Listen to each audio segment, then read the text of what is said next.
Welcome to the Maze Runner. Maze Runner, Maze Runner, Maze Runner. Now a major motion picture. Alright, let's get this started with. So, here we go. Apparently, this is the summary. There's a 16-year-old boy named Thomas, and there's actually something strange with him. The thing is, like all the other boys that are in the supposedly middle of a maze are called bladers, and apparently this is it. He's surrounded by strangers, boys whose memories are all gone. They know things, but they just don't know things personally. They don't know how they were born, who they were born to, but they know general things. They know how to ride a bike. Also, they don't know who taught them how to ride a bike. And yeah, that's actually pretty darn important too. Thomas wakes up in the lift, and the only thing he remembers is his name. That's it. At least, that's it about he can remember. Anything that's personal about him. But other than that, he's surrounded by strangers, boys whose names are also gone. And the place where they live is called the Glade, which is in the middle of a maze. Outside the towering stone walls that surround the glade is a limitless, ever-changing maze, and it's literally the only way out. And no one has ever made those mazes through alive. And then everything's going to change. Then, like, a girl arrives, the first girl ever, and this is like 2 years after the trial start. And the definite message that she literally delivers is actually very, very terrifying. Very terrifying. Which is like everything is going to change. Remember, survive, run. And like literally, that's literally how all this actually works out. If you ain't scared, you ain't human. Literally, that's how the whole thing is. This guy created a bunch of slang for himself too. So apparently, there's this guy named Thomas, wakes up in the lift, he goes ahead, he's all like, I only know my name, Thomas. Hey, how are we sure these are our names? It must be. That's the only thing we remember. Good point. And they go ahead and they live the rest of their lives. And then suddenly he realizes that he's in the middle of a community, in the middle of a maze, where people have been trying to figure it out to solve it for years. Wow, solve it. They've been trying to solve it for like 2 years. And they go ahead and they make maps of it. There are map makers, there are also runners who go ahead, explore the maze, and then make a map through mental images. And they go ahead and go collect all those maps, and they store them in the map rooms for at least 800 days, about 2 years. So they do that and realize that there must be a pattern. They've actually figured out that the pattern was that, hey, you know what? There's actually it repeats itself every month. So let's see about that. And they go ahead and try to figure it out. However, so far, they've actually never seen an exit. So how does this work? Apparently, there's actually something that doesn't really work too, and only the guy who made it can escape it. However, the thing is, Thomas later finds out that he's the one who's made it, and there are actually things that he designed the maze to be. He's the one who literally made the whole maze, and you can find out about that in the final Maze Runner book. Now, with that in mind, there's actually things that actually work here. Outside there are like towering stone walls and a giant maze. And so, how do they do all this? How do they escape? Well, they decide that, okay, you know what? Let's go ahead and cancel. And there are a bunch of creatures outside of the maze and like running around in the maze. And they're basically called the griefers. And the griefers, they're the people, they're the creatures slash machines. They're not sure themselves. They go ahead and they sting people, and if you're stung, you basically die in a few hours, especially if you're stung a bunch of times. If it's one sting, well, you actually have a chance to survive for a few days. Not good chances, though. And then, however, you have to go get the serum, and if you don't have the serum, well, you just die. However, the serum also has a little side effect that the creators actually didn't intend it to happen, but this is the only cure they have to the griefers stings, so they're like, okay, you know what? Let's just mind control them. And they go ahead, and every time they try to talk about memories that they remember, like when the amnesia goes away a little bit, they trigger something in their brain that basically makes them try to strangle themselves. Like, alright, so I remember the flower, and before they can explain anything, they just take control of them as if they're zombies and start making them choke themselves.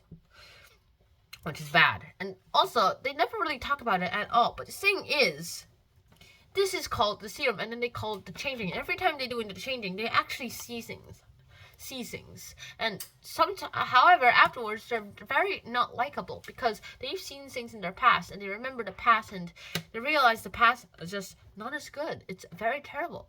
The earth is gone. civilization is gone, and these are the only last humans in the world, to be honest. One of the last humans in the world. That all happened.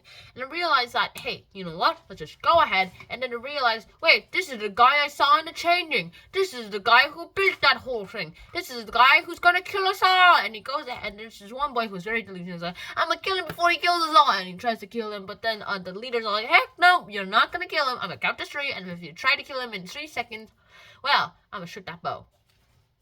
1, 2, 3, charge! Shot the arrow. The guy falls down. And by the way, his name's Skelly. Anyway, Skelly's basically dead. And they think about that. And then baggers, basically the police and the order people, and the ones who dispose of the bodies, try to pick him up. But then they realize he's alive, so they just throw him into the jail pretty quickly. So that happens, and the next thing that literally happens is that, hey, you know what? Let's just go ahead and turn the guy into the freaking runner. Oh, well, that's pretty good, eh? And then realize, okay, so the walls literally stop changing. The door literally doesn't close anymore. So, what are we gonna do? They're gonna pick us off every once in a night. One boy, one night. And they're like, no! And they realize, hey, I have an idea. And Thomas does the most idiotic thing that he can. Jumps into the griefers, gets stung a bunch of times, and then is given the serum. And he's like, I remember everything. I'm the guy who made this thing. There is a code. Huh. I forgot what the code is. So, hey, I have an idea. Alright, I need the map. Oh, shoot. The maps. They're all burned. Who burned the maps? They aren't burned.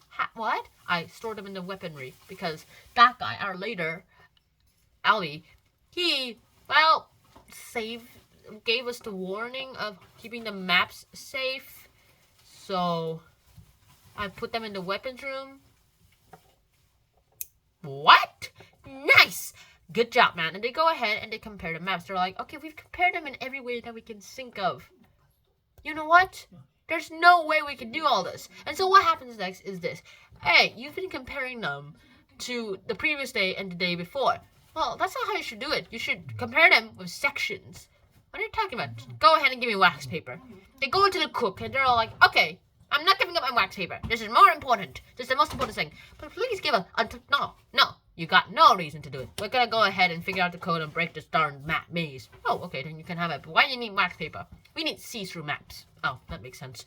They go ahead and they trace the maps on wax paper. And they go ahead and they're like, alright, now put the sections on top of each other. And they put sections 1 all on top of each other. And then basically, they see F. And then they put sections 2s, 3s, 4s, 5s, 6s, 7s, and 8s. And then they eventually see Fs, and they get these 6 words. They're float, catch, bleed, deaf, stiff, push. Wow. And that happens. And they basically figure something out. Thomas, after getting his memories back, he's like, alright, so there's this computer in the Griever's hiding place. And so, we have to go into that computer, punch out these 6 words, and the door will open. Got it? Oh, well, that sounds easy, except there are a bunch of Grievers out there. Okay, who wants to be the human sacrifice? Me! Okay, I'll go ahead. And they go ahead and however, Thomas tries to be a human sacrifice, but then Alvita says, I can't live with this, and he sacrifices himself. And then they realize, okay, he sacrificed himself, run to the hole. And they realize, oh wait, they're not gonna kill us one by one. And they run to the hole, and they start defending themselves.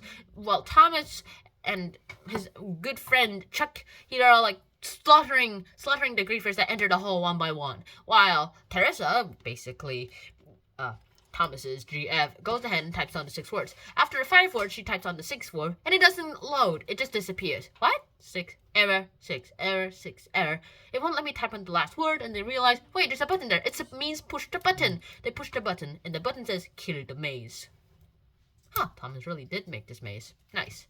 So that happened, and then they escape. They find the creators. The creator is Slaughter, and then they go ahead, and they're like, oh, you know what?